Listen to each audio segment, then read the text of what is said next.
सिंधुदुर्ग जिल्ह्यातील कणकवली शहराची सुकन्या सावी मुद्राळे हिची प्रोजेक्ट वीरगाथा 5 या शालेय उपक्रमामध्ये निवड झाली आहे।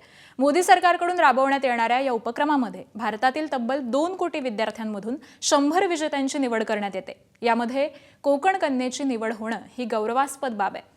येत्या 26 जानेवारी रोजी दिल्ली इथं केंद्रीय रक्षा मंत्री राजनाथ सिंह यांच्या हस्ते सावीचा सत्कार होणार आहे। त्याबरोबरच दिल्ली इथल्या कर्तव्य पथावरती होणारी रिपब्लिक परेड ही पाहण्यासाठी देखील सावी विशेष अतिथी म्हणून निमंत्रित आहे आणि ही बाब देखील संपूर्ण कोकणासाठी आणि त्याचबरोबर महाराष्ट्रासाठी अभिमानास्पद आहे। एबीपी माझा, उघडा डोळे बघा नीट।